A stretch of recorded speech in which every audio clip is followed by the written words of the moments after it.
तो देखिए आज हम लोग बात करेंगे कंजर्वेशन ऑफ लीनियर मोमेंटम की। ठीक है, सबसे पहले बात करते हैं तो सुनो ध्यान दो। हाँ जी बेटे, according to second law of Newton second law of motion पर बात करें तो सेकेंड लॉ ऑफ मोशन क्या कहता है, m is equal to rate of change of linear momentum with respect to time. तो देखो इसके अंदर जो एफ है वो क्या होता है, एक्सटर्नल फोर्स होता है। क्या होता है बच्चों, एक्सटर्नल फोर्स होता है। ध्यान से सुनो, अच्छे से सामने देखते रहो। अब अगर सिस्टम पर कोई एक्सटर्नल फोर्स अप्लाई ना हो, सिस्टम पर कोई भी एक्सटर्नल फोर्स अप्लाई ना हो, फॉर एग्जांपल जैसे रॉकेट है, रॉकेट जब हाइट पर जाएगा तो क्या होगा, अपनी इंटरनल कंबशन के बेस पर जाएगा, अंदर फ्यूलिंग कंबशन होगा, उससे क्या होगा, पावर बनेगा, पावर बने तो रॉकेट ऊपर जाएगा। तो ये तरीका होता है, कुछ और होता है? नहीं होता है, कोई दिक्कत नहीं। कोई बाहर से फोर्स बना के तो उसको नहीं ले जाता, अंदर से जाता है। तो यहाँ पर एक्सटर्नल फोर्स जीरो है, तो ये मोशन इस कैटेगरी में आ जाएगा अभी जो अपन डिस्कस कर रहे हैं। इसी तरह से आपने बुलेट फायर की, तो बुलेट फायर करने पर क्या होगा, आपने बुलेट फायर की मतलब गन फायर की, तो गन फायर करके जो बुलेट निकल रही है, ठीक है, तो वो क्या होता है, अपने इंटरनल मैकेनिज्म के बेस पर निकल रही है। मानते हो इस बात को, बाहर से कोई फोर्स नहीं बन रहा। आप सोचते नहीं हमने बाहर से फोर्स बनाया, ठीक है, गन से बाहर निकाल बुलेट को और किसी पर थ्रो करके मार, क्या होगा, कुछ नहीं होगा, कैच करके वापस लौटा देगा तेरे को, ये संभाल। मानते हो इस बात को? तो कहने का मतलब ये है कि यहाँ पर इंटरनल मैकेनिज्म यूज हो रही है, एक्सटर्नल फोर्स कितना, जीरो। अब अगर एक्सटर्नल फोर्स जीरो तो इसका मतलब rate of change of linear momentum with respect to time कितना आ जाएगा, जीरो।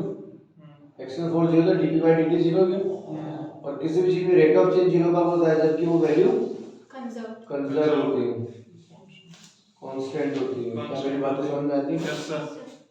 आपको पता है ना, अगर कोई भी वैल्यू कांस्टेंट है तो उसका डिफरेंशिएशन क्या होता है, जीरो हो जाता है। पता नहीं पता ना? तो देख सुन, यहाँ से ही जानता है अगर फंक्शन कांस्टेंट है डिफरेंशिएशन जीरो, तो उसको मैं उल्टा तो कर सकता हूँ कि अगर डिफरेंशिएशन जीरो आता है इसका मतलब फंक्शन कांस्टेंट है। कह सकता हूँ, नहीं कह सकता?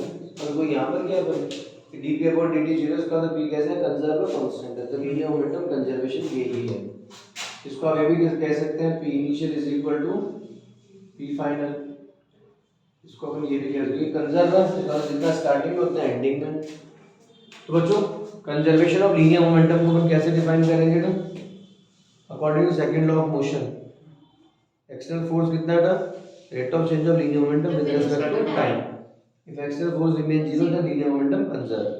अब इसको डेफिनेशन पार्ट कैसे दोगे वो सुनो ध्यान से।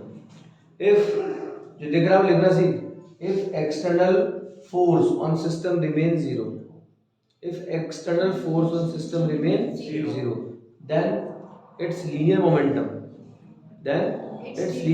या फिर linear momentum of system remain conserved in each possible practical condition.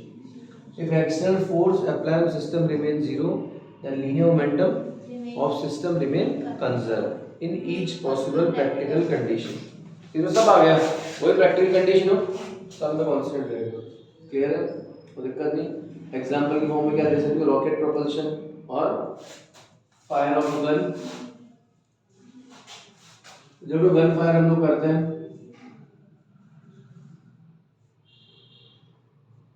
ये गन है और गन में बुलेट है, तो आपने उठा गन की हेल्प से बुलेट को फायर किया,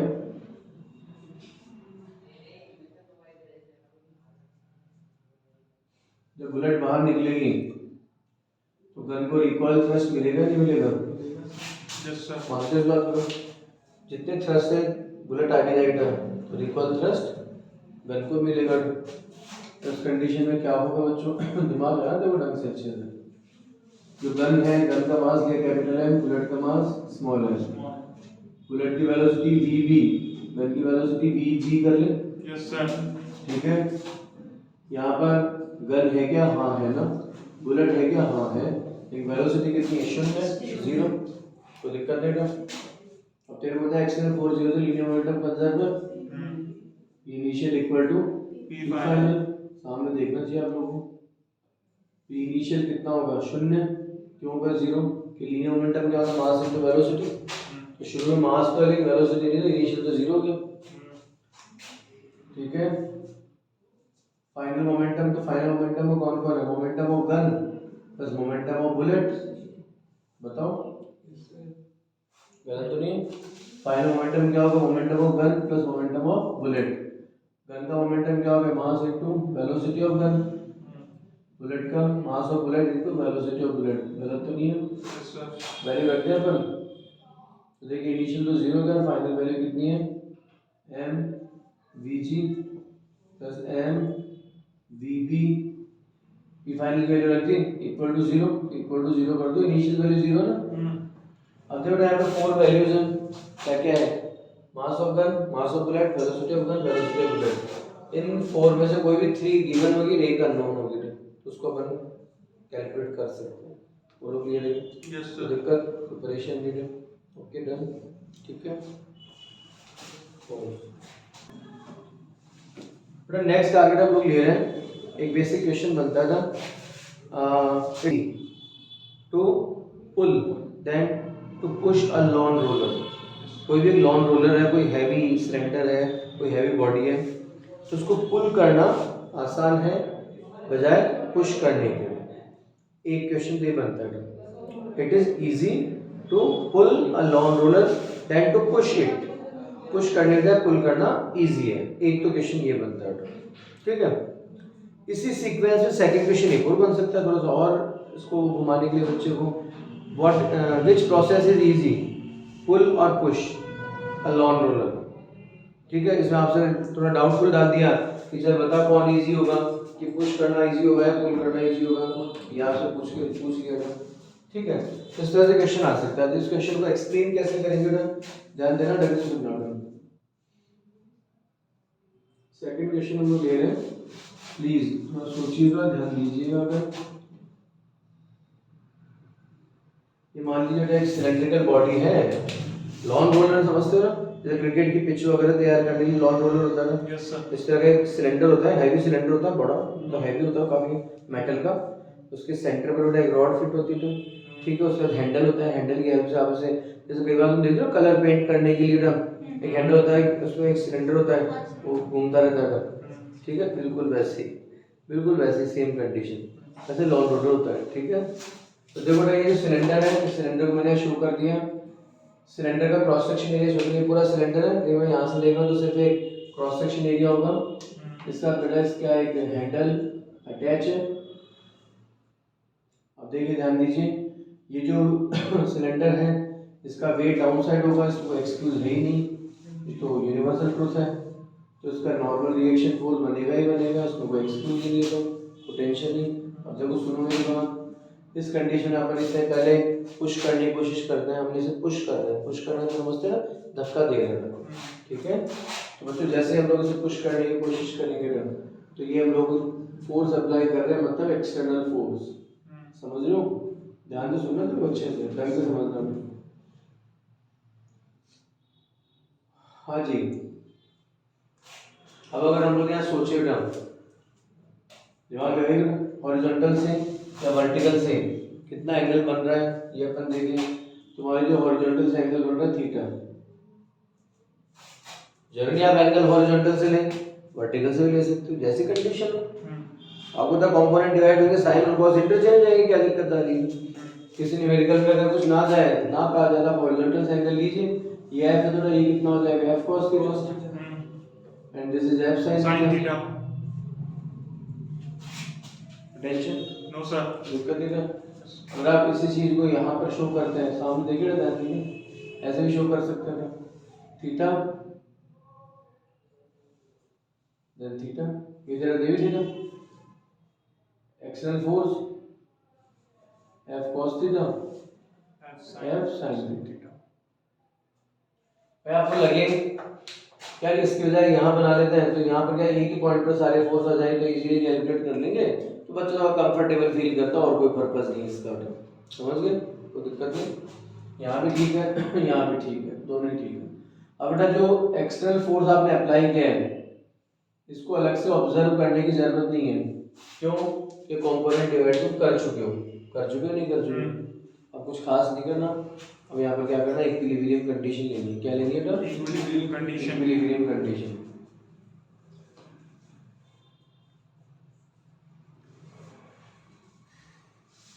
इक्विलिब्रियम कंडीशन ले रहे हैं तो इक्विलिब्रियम कंडीशन में रिजल्टेंट फोर्स कितना रहेगा? 0। रिजल्टेंट फोर्स कितना रहेगा?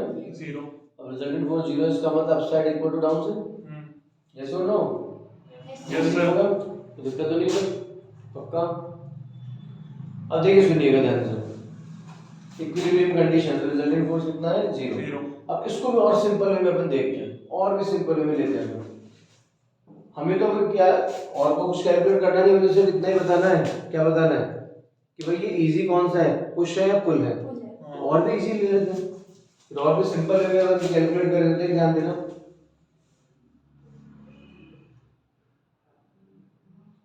फ्रिक्शन फोर्स दिमाग में रखेगा। फ्रिक्शन फोर्स कैलकुलेट कर ले पर इसका कितना फ्रिक्शन फोर्स बनेगा, सोच के देखना ध्यान से, तुम समझना अच्छे से। फ्रिक्शन फोर्स कितना बनेगा बच्चों? F sin u s into n. Friction force कितना होता है? U s into n. कोई दिक्कत नहीं? No sir. अब यहां से बेटा देखिए एन कितना है, फ्रिक्शन फोर्स F1 कर देते हैं इसको। तो एन कितना है? अपसाइड इक्वल डाउन साइड, तो N is equal to F sin theta। Yes और no? Yes sir. mg plus F sin theta. तो फ्रिक्शन फोर्स कितना बना?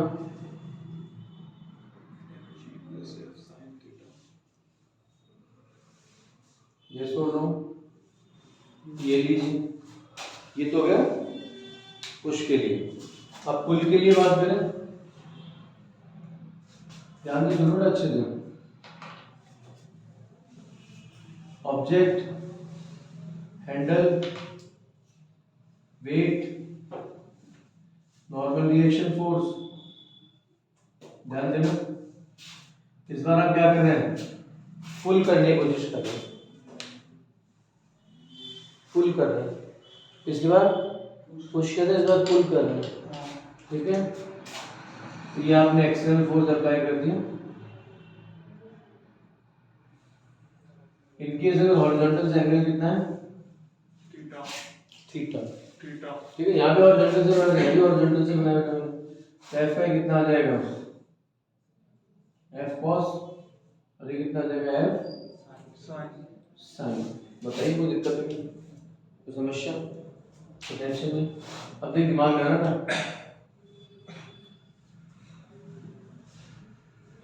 फ्रिक्शन फोर्स, तो फ्रिक्शन फोर्स कितना होगा? ध्यान देना अच्छे से सुनना। F2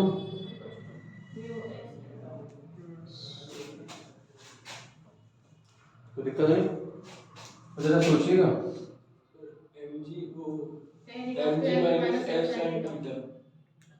इक्विलिब्रियम क्या होगा बेटा? Upside equal down side, n plus f sin theta is equal to mg। n कितना रहा?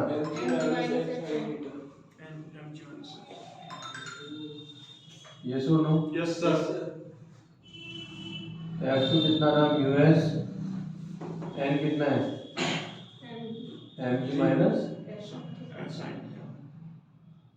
अब आप खुद सोचिए, मेरे कहने से नहीं, खुद सोचिए कि फ्रिक्शन फोर्स F1 बड़ा है F2 बड़ा है? सर ये वाला बड़ा है। इसका मतलब जब आप इसे पुश कर रहे हैं तो जो फ्रिक्शन है ज़्यादा बनेगा, और जब पुल कर रहे हैं तो कंपैरेटिव फ्रिक्शन कम बनेगा। इसका मतलब क्या इजी होगा? पुल करना इजी होगा, पुल करने में फ्रिक्शन कंपैरेटिवली कम इफेक्टिव है, लोअर वैल्यू इफेक्टिव है, तो इसे पुल करना आसान रहेगा बजाय पुश करने के। ठीक है, कोई दिक्कत नहीं है। तो ध्यान देना, तो जो फ्रिक्शन फोर्स है इसमें पुल में फ्रिक्शन फोर्स कब? जब पुल कर रहे हैं, ठीक है, वो कम है।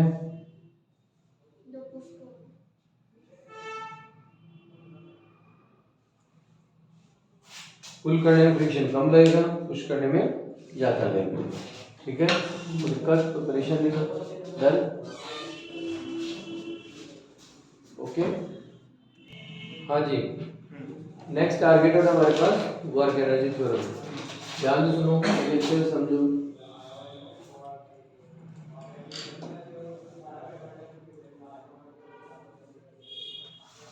बट क्या है वर्क एनर्जी थ्योरम? सुनिएगा, work done on system is equal to change in kinetic energy of that system. जितना आप सिस्टम पर वर्क करेंगे वो वर्क सिस्टम की काइनेटिक एनर्जी में वेरिएशन की इक्वल होगा। समझ लो, जितना आप सिस्टम पर वर्क करेंगे वो वर्क ही काइनेटिक एनर्जी में चेंज की इक्वल होगा। तो यही टारगेट है वर्क एनर्जी थ्योरम का, W is equal to delta E, work done is equal to change in kinetic energy.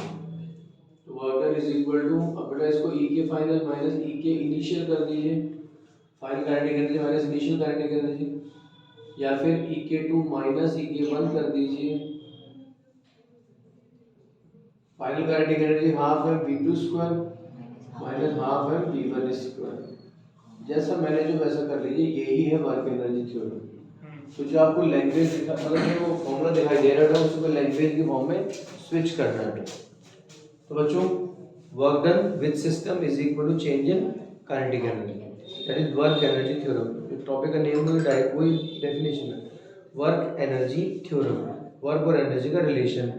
तो work done is equal to change in kinetic energy, यह है वर्क एनर्जी थ्योरम, याद रख लो बेटा। अब इसको प्रूव करवाया जा सकता है।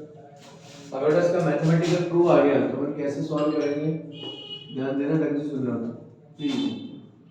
मैंने एक ऑब्जेक्ट कंसीडर किया था, मास है m, इसकी इनिशियल वेलोसिटी कितनी है v1। अब मैंने इस पर फोर्स अप्लाई किया, और फोर्स अप्लाई करने पर बॉडी की वेलोसिटी धीरे धीरे बढ़ रही है। यस और नो? Yes sir. मैंने कब तक फोर्स अप्लाई किया, जब तक कि वेलोसिटी v1 से v2 ना हो जाए। Yes sir. Velocity v1 to v2 ना हो जाए, ठीक है, तो दिक्कत है ना। और वेलोसिटी v1 से v2 चेंज हुई, इस ड्यूरेशन में जो पाथ है, इस पाथ का तो छोटा सा लेंथ एलिमेंट ले लिया, ये ले लिया, ठीक है। स्टार्टिंग वैल्यू ये, एंडिंग वैल्यू ये।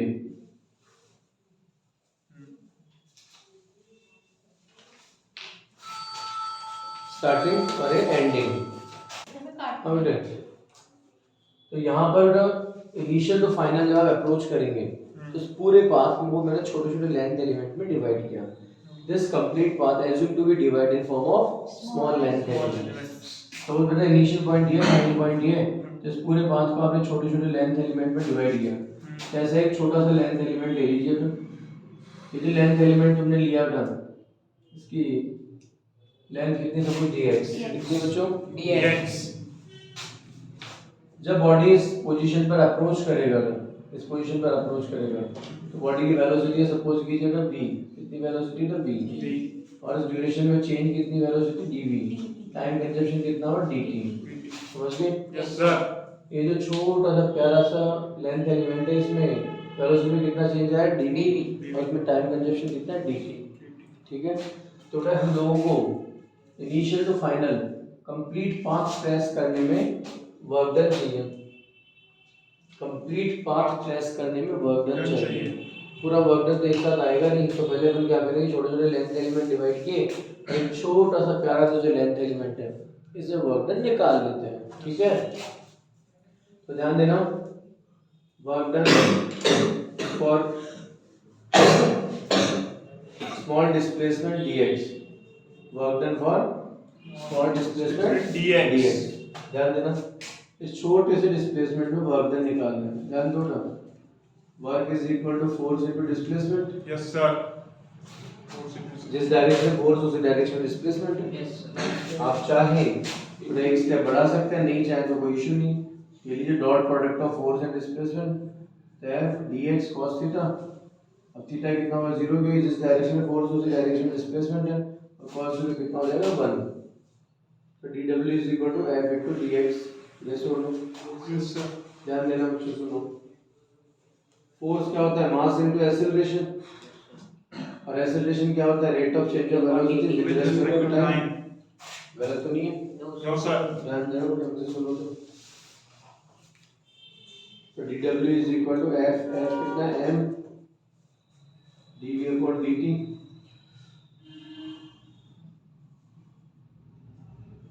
यस और नो? Yes sir. f कितना, मास इनटू एक्सेलरेशन, एक्सेलरेशन क्या dv अपॉन dt और इनटू dx। फिर इसको मैं लिख सकता हूं m dx by dt into dv। बताइए, अब बेटा यहाँ पर डिस्प्लेसमेंट अपॉन टाइम क्या आ जाएगा? डिस्प्लेसमेंट अपॉन टाइम इसकी वेलोसिटी आ जाएगी क्या? Velocity differentiation of displacement with respect to time that is velocity. Velocity दिक्कत होगी? नो सर dw कितना आ गया? m v dt। Yes, integration करें। कोई दिक्कत नहीं। अब देख दिमाग लगा ना, मुझे यहाँ पर इस वर्क डन को इस फॉर्म में लाने की जरूरत क्या थी? क्यों लाया मैं? क्योंकि जब यहाँ पर मैं रखा था w equal to f dot f into dx, force into displacement, ये क्या फॉर्मूला गलत था क्या? नहीं, गलत नहीं था ना, ऑथेंटिक था, सही था। एक फिर भी बेटा इस फॉर्मूले को हम लोगों ने स्विच किया नई न्यू फॉर्म में। रीजन क्या है? रीजन है कि यहाँ पर f और dx दोनों वेरिएबल है। जैसे बॉडी आगे बढ़ेगी तो dx डिस्प्लेसमेंट भी चेंज होगा और फोर्स भी चेंज होगा। तो एक इक्वेशन में डबल वेरिएबल अलाउड नहीं है, तो एक बार में एक ही वेरिएबल होना चाहिए। यहाँ पर अगर देखें तो m के मास कांस्टेंट है और v वेलोसिटी, तो वेलोसिटी ठीक वेरिएबल है, थोड़ी है, एक वेरिएबल तो अलाउड है, तो दिक्कत ऑपरेशन में। देखो ध्यान से सुनना अच्छे से। तो ये क्या आ गया? स्मॉल वर्क डन आ गया। अब टोटल वर्क डन ले लीजिए। पहले छोटे से डिस्प्लेसमेंट का वर्क डन आ गया dw। अब शुरू से एंड तक का टोटल वर्क डन लीजिएगा।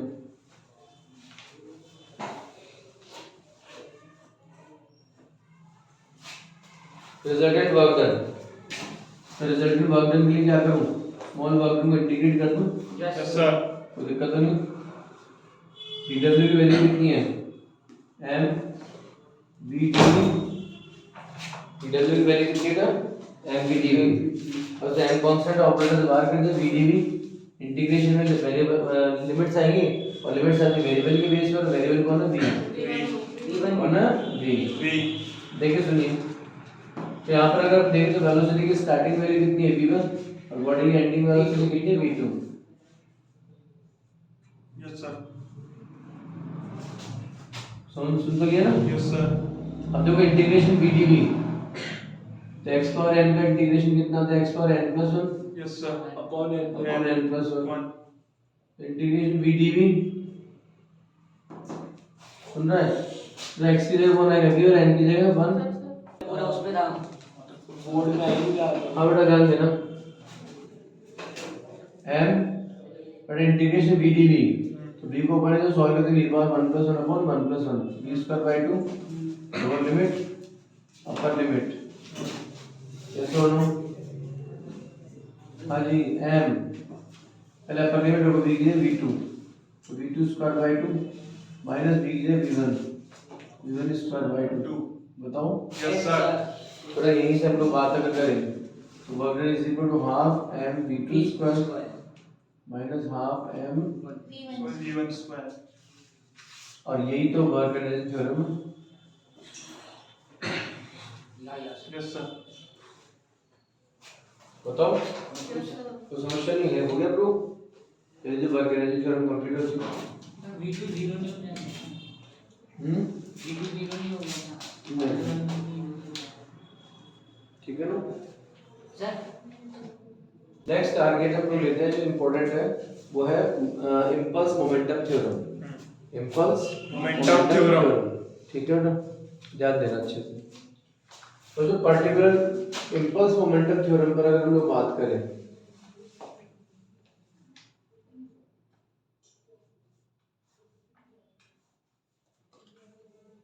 इम्पल्स मोमेंटम थ्योरम क्या कहता है? Impulse is equal to change in linear momentum. Impulse is equal to change in linear momentum. P final minus P initial, and that is equal to force into time interval. Force into time interval यहाँ पर जो force होता है कौन सा force है? Impulsive force होता है। कौन सा फोर्स होता है बच्चों? Impulsive force impulsive force. Impulsive force का मतलब एक ऐसा फोर्स जो टाइम के रेस्पेक्ट में sharply 0 to max and then max to 0 in a very short time interval. ये बहुत ही छोटे से टाइम इंटरवल में फोर्स अपने 0 से मैक्सिमम पर और मैक्सिमम से अगेन 0 पर अप्रोच कर लेगा। फॉर एग्जांपल ध्यान से सुनना, अच्छे से ढंग से सुनना।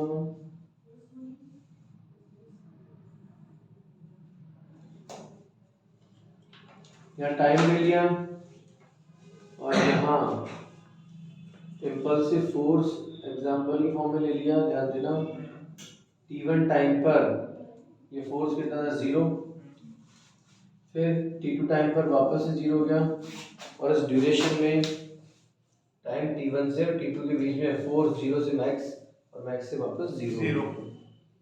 इस तरह के फोर्स होते हैं इंपल्सिव फोर्स, ठीक है है तो फोर्स ही, लेकिन ये फोर्स क्या होता है, सडन जर्क देता है, सडन थ्रस्ट देता है।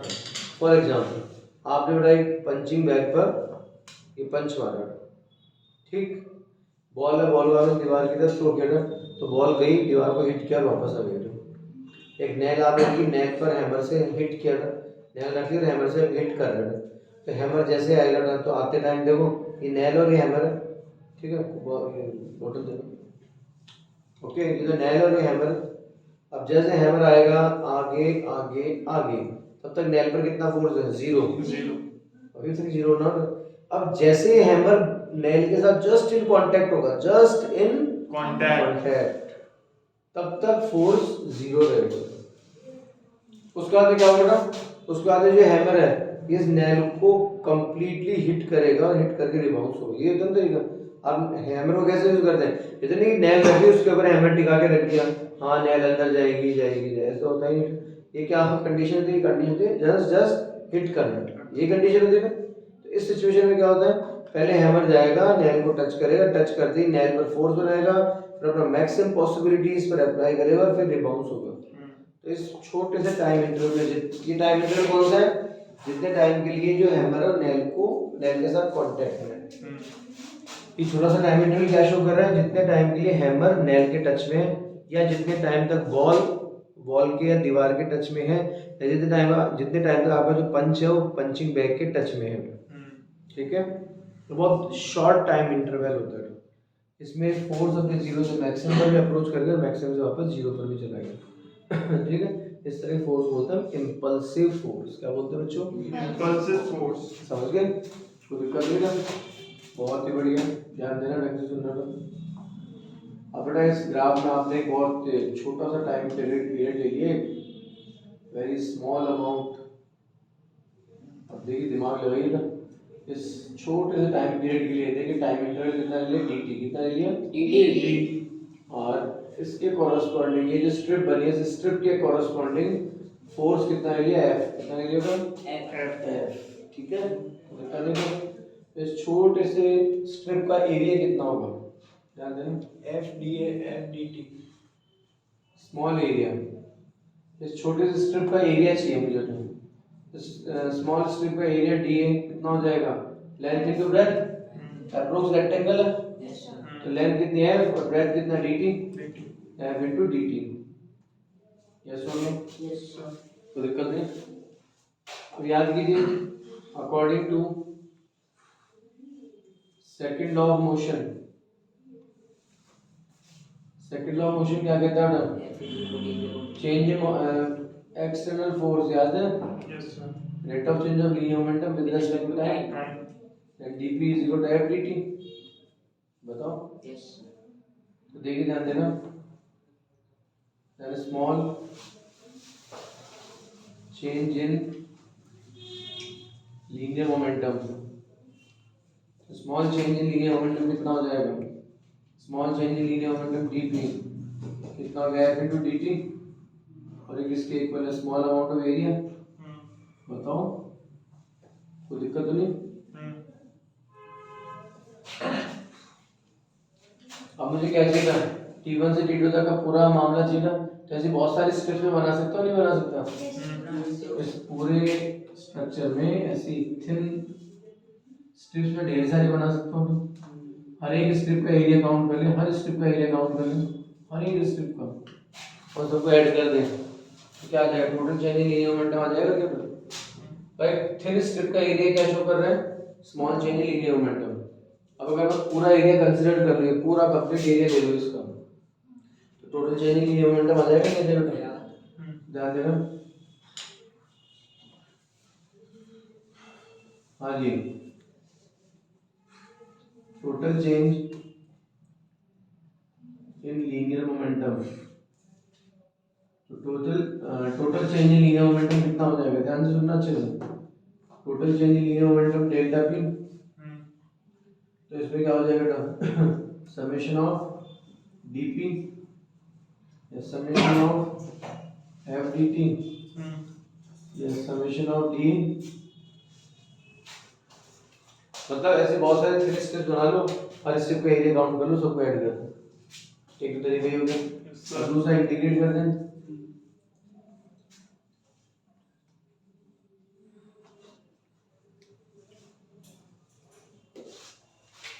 नेक्स्ट ध्यान दें, ये बात समझ आती है? Yes sir. कोई परेशानी दिक्कत वाली बात नहीं? हाँ जी,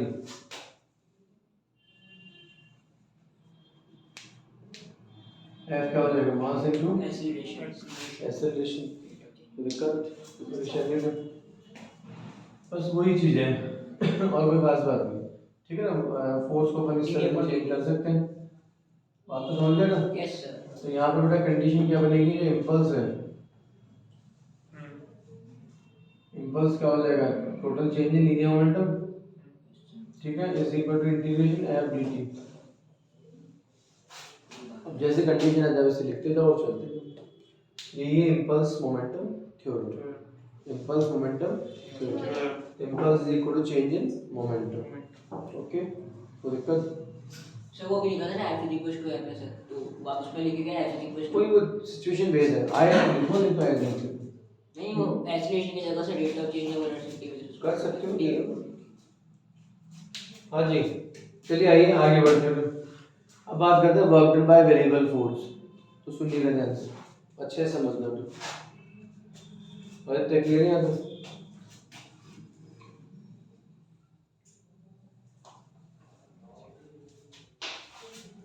बच्चों बहुत ढंग से सुनना ध्यान से, अच्छे से। Work done by variable force, सुनिए,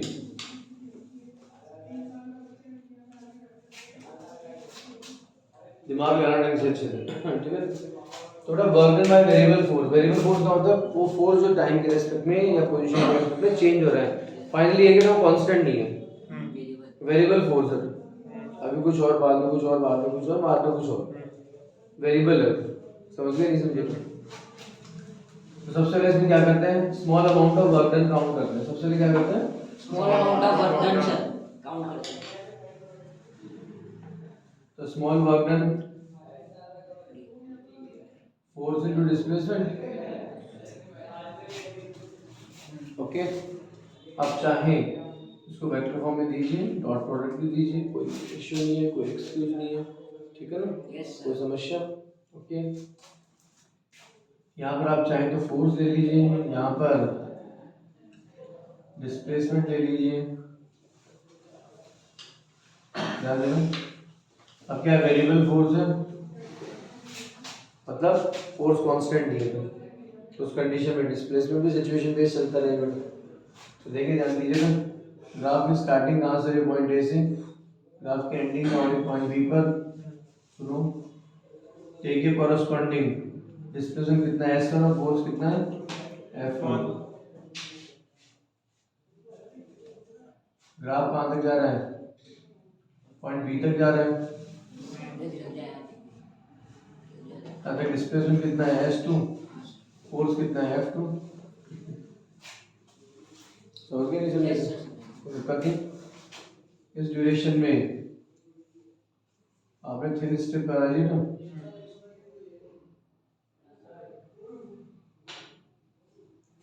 ये लीजिए, इस 3 स्टेप में डिस्प्लेसमेंट कितना है ds, और इस कंडीशन में फोर्स कितना है F,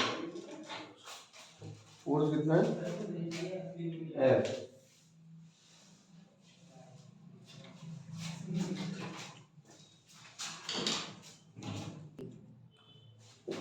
तो देखिए work done is equal to force into displacement, दिमाग लगाओ ना कंसेप्शन में। अब देखिए ध्यान दीजिए, small amount of work done, तो देखिए small amount of work done क्या होता है, F इनटू ds बच्चों, F इनटू ds, ठीक। अब आप सोचिएगा, फोर्स एक तरीके से स्ट्रिप की लेंथ है और ds क्या है, ब्रेथ है, length into breadth, length into breadth, ये क्या हो जाएगा, स्मॉल एरिया हो जाएगा ना, यस सर। आप इसे चाहे तो इस तरह भी लिख सकते हो। तो देखिए ध्यान दीजिए, फोर्स और डिस्प्लेसमेंट का अगर ग्राफ बना हुआ है तो इस ग्राफ का स्मॉल एरिया क्या शो करेगा, स्मॉल वर्क है। आप इसे डॉट प्रोडक्ट की फॉर्म में लिखें और चाहे डॉट प्रोडक्ट हटा दें, कोई एक्सक्यूज नहीं। बोलो कोई दिक्कत, नो सर। कोई परेशानी? ओके, आपको लगता है कि लिखना चाहिए तो लिख भी सकते हो, कोई एक्सक्यूज नहीं है। चलो आओ ध्यान दो, वर्क डन हो गया। यहाँ पर वर्क डन किसके इक्वल है, area of this thin strip. अब अगर मैं टोटल एरिया ले लूं, टोटल एरिया कैसे लूंगा, समेशन ऑफ डी। बहुत सारे मैं स्ट्रिप्स बना दूं, हर स्ट्रिप का लिए मैं क्या करूं, यस सर। एरिया काउंट करूं, हर स्ट्रिप का स्मॉल एरिया कुछ ना कुछ स्मॉल वर्क डन को शो करेगा। तो पतली पतली स्ट्रिप्स का मैं एरिया ऐड करूंगा तो सबका वर्क डन ऐड हो जाएगा, is equal to summation of F dot DS. बताओ पूरा टोटल वर्क डन आ जाएगा यहाँ से। देखो टोटल वर्क डन क्या आ जाएगा, समेशन को इंटीग्रेट कर दे डीडब्ल्यू, मतलब समेशन को रिप्लेस कर दे इंटीग्रेशन से, एफ डॉट डीएस। ये लीजिए गेम ओवर। टोटल एरिया क्या होगा, area between force and displacement curve and displacement axis, area between force and displacement. Area between force and displacement graph and displacement axis. ये total area, total work done. Okay sir variable force का मतलब क्या होता है? Please ध्यान देना, ढंग से सुनना। सुशांत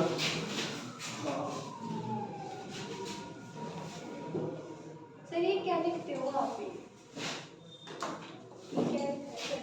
एग्जाम्पल।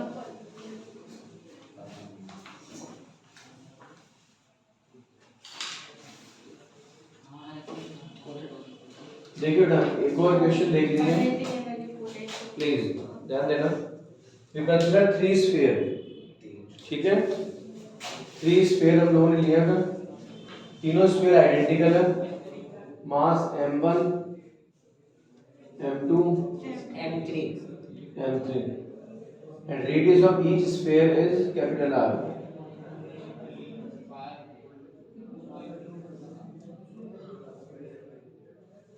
तीनों स्फीयर आइडेंटिकल है,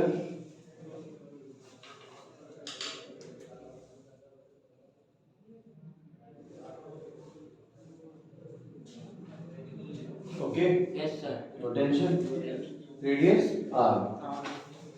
बच्चों ध्यान दो,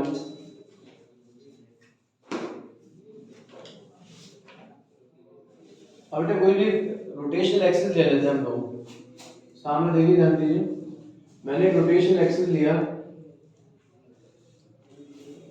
ठीक है, ये रोटेशनल एक्सिस लिया था। अब इस एक्सिस के रेस्पेक्ट में इस पूरे सिस्टम का एमवाई निकालना है। ओके, तो दिक्कत नहीं है। ये बच्चों मैंने एक रोटेशन एक्सिस ले लिया और रोटेशन एक्सिस के रेस्पेक्ट में पूरे सिस्टम का एमवाई, मोमेंट ऑफ इनर्शिया, आपको कैलकुलेट करना है, ठीक है, कोई दिक्कत वाली बात नहीं। तो देखिए बेटा, सबसे पहले m2 जो बॉडी उसका मोमेंट ऑफ इनर्शिया कितना हो जाएगा, 2/5 mr²। Yes sir. ये स्फीयर आपके सामने है, ध्यान देना। तो यहाँ पर जो सेकंड स्फीयर है m2 मास, उसके लिए मोमेंट ऑफ इनर्शिया i2 हो गया 2/5 m2 क्या चाहो तो एक बार अपन m2 ले सकते हैं, m2। अब बेटा यहाँ पर इसकी रेडियस कितनी है, r। सर। सबकी रेडियस कितनी है, r। तो दिक्कत नहीं, देखो सामने देखो तो ध्यान देना, ठीक है।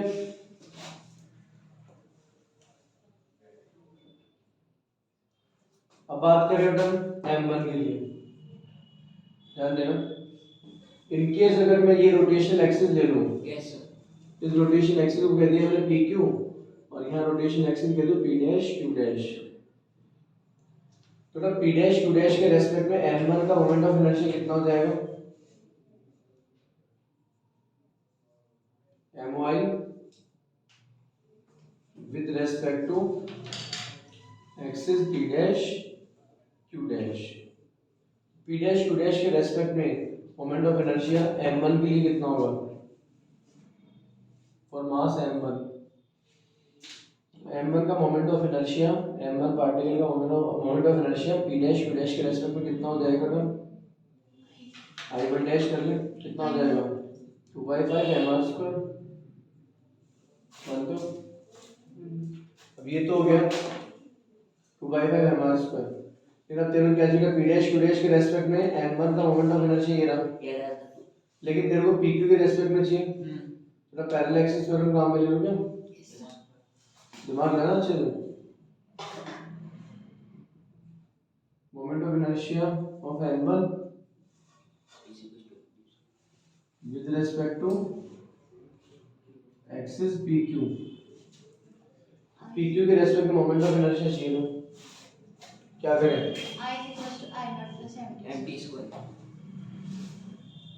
D हो जाएगा 2r। ओके, PQ के रेस्पेक्ट में m1 का मोमेंट ऑफ इनर्शिया लेके आएगा। I नॉट का मतलब जो centre of mass centre of gravity से पास हो, तो m1 के लिए centre of mass centre of gravity से पास आउट एक्सिस होना P dash Q dash, उसके रेस्पेक्ट में मोमेंट ऑफ इनर्शिया कितना? I1 dash। यस और नो? प्लस m क्या है? बॉडी का मास, और d का डिस्टेंस बिटवीन पैरेलल एक्सिस। अब तेरे को पैरेलल एक्सिस में गैप चाहिए, ये दोनों पैरेलल एक्सिस तेरे सामने, फिर तेरे को गैप चाहिए, ये गैप चाहिए, ठीक है ना? अब सोच के देख, ये एंगल कितना है? 60 होगा क्या? क्यों? ये इक्विलैटरल ट्रायंगल होगा ना, क्योंकि आइडेंटिकल रेडियस है, तो ये ट्रायंगल इक्विलैटरल है, तो इक्विलैटरल में हर एंगल 60 होता है, तो ये 60 होता है, 30 हो जाएगा। बताइए, सबकी रेडियस आ रही है, तो यहाँ से यहाँ तक रेडियस आ रही है, ये भी तो रेडियस आ रही है, तो टोटल लेंथ कितनी होगी? 2r। यहाँ से यहाँ तक टोटल लेंथ कितनी होगी? 2r, और ये एंगल कितना है? 30, तो ये कितना होगा? 2r cos 30 हो जाएगा। यस सर, है ना? Yes sir. कोई भी क्वांटिटी जहाँ से एंगल बनाती है उसके अलोंग क्या होता है? r cos थीटा होता है, नहीं होता? अब तो ये देख लो ना, ये तो 2r लेंथ और थीटा एंगल, तो 2r का 2r cos 30, ये सो नो, तो दोनों एक्सिस का गैप कितना है? 2r cos 30, ठीक है? तो d डिस्टेंस कितना है?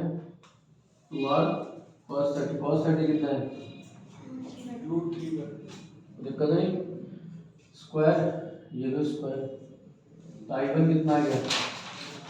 I1 dash 2/5 mr square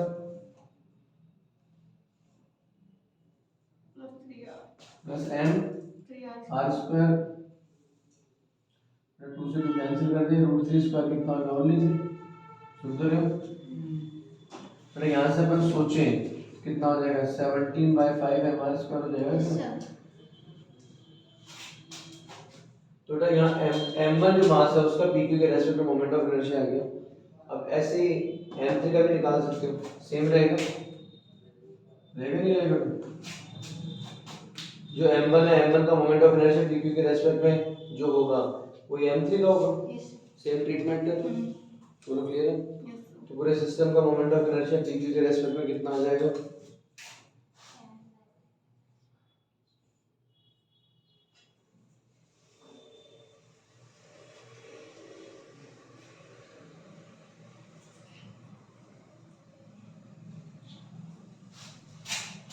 I1 और I3 तो सेम है, बोल। I1 और I3 तो सेम है, तो कितना आ जाएगा? I1 कितना है? 17/5 mr square.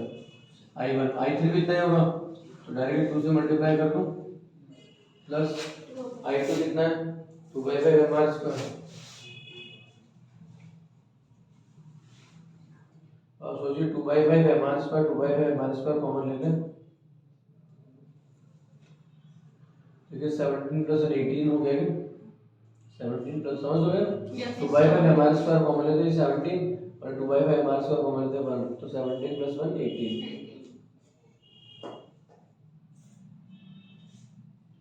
This is answer. Clear है? तो दिक्कत तो परेशानी अब अब देखिए बेसिक डिफरेंस हम लोग देख लेते हैं काइनेटिक एनर्जी और पोटेंशियल एनर्जी में। सुनो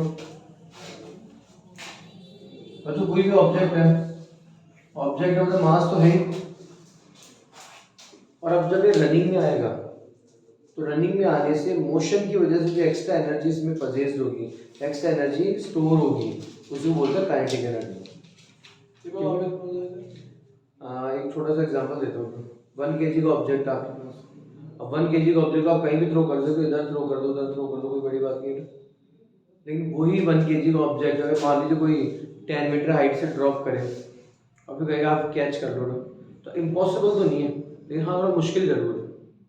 कंडीशन 1 kg तेरे लिए कुछ नहीं, तो ऐसे थ्रो कर सकता है, लेकिन वही 1 kg 10 मीटर हाइट से किसी ने ड्रॉप किया, तेरे को कैच कर तो थोड़ा मुश्किल हो सकता है। क्यों कि जब 1 kg का ऑब्जेक्ट बॉटम तक आएगा तेरे पास 10 मीटर हाइट से, तो क्या होगा उसमें धीरे धीरे करके उसकी जो potential energy kinetic energy change होगी।